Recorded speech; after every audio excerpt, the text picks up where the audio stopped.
They were called Oki's families driven from their homes by wind, dust, and despair.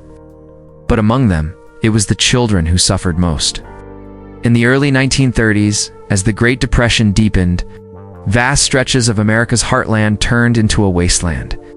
Crops failed, animals died, and the soil itself rose up in storms so thick they blotted out the sun. The land that once promised prosperity became a nightmare, and the children of the Dust Bowl became its forgotten victims. It began with the plow.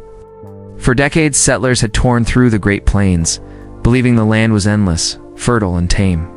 They didn't know that the thin layer of topsoil was fragile, held together by prairie grasses that had stood for millennia. When drought hit in 1931, the earth turned to powder. Winds howled across Kansas, Oklahoma, Texas, and Colorado, lifting millions of tons of dust into the air.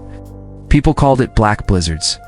Day turned to night, and children huddled in the corners of shanties, their faces wrapped in rags, praying for air that didn't choke. Inside those small wooden homes, mothers tried to seal the cracks with wet sheets. But the dust always found its way into their food, into their beds, into their lungs. Infants coughed up mud, and children's noses bled constantly. Schools shut down because teachers couldn't see their students through the storm. The air was poison, and the land was dead. By 1935, hundreds of thousands of families had given up. They packed their few belongings, mattresses, pots, maybe a Bible, onto rickety trucks and headed west toward California. They had heard stories of green fields and fruit orchards, of jobs and hope, but when they arrived, they found something else. In California's fields, the migrants lived in tents made of scrap cloth and cardboard. There was no running water, no electricity, no mercy. Local farmers called them dirty Okies and paid them pennies to pick fruit under the scorching sun. Children worked alongside their parents, barefoot in the mud, their fingers bleeding from thorns and wire. Some were as young as 6. The lucky ones went to makeshift schools run by churches or charities, but many were too hungry to concentrate. Malnutrition spread like wildfire. Their bellies swelled, their hair thinned, and their eyes grew hollow. Diseases like dysentery, typhoid, and tuberculosis stalked the camps. Doctors were rare, medicine rarer. And still, every morning, the children rose with the dawn to follow their parents into the fields. Photographers from the Farm Security Administration came to document the crisis.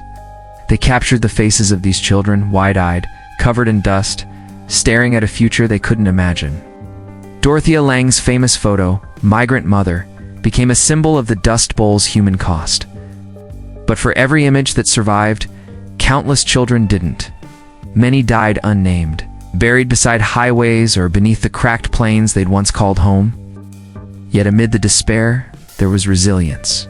Some children, born in tents and raised in hunger, grew into the next generation of workers and dreamers who rebuilt America after the war. They carried with them the memory of wind and dust and a determination to never be powerless again.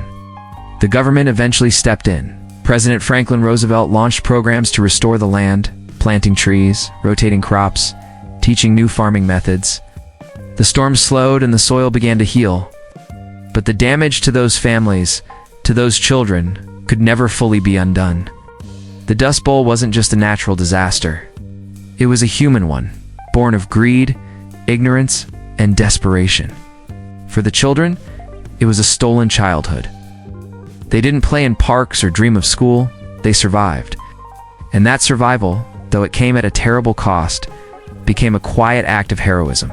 Every faded photograph, every diary entry, every scar left behind tells us that history isn't written only by the powerful. It's written by those who endured even when the world turned to dust. As the wind howled across the plains, some children whispered prayers into the night, their voices swallowed by the storm. They asked for rain, for bread, for home. Most never got any of it.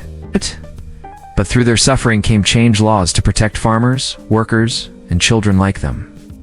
They became the ghostly architects of a more compassionate America, even as their own stories faded from the textbooks. They were the children of the Dust Bowl, starved, homeless, and forgotten. But through the haze of history, their courage still glows like a faint light beneath the dust.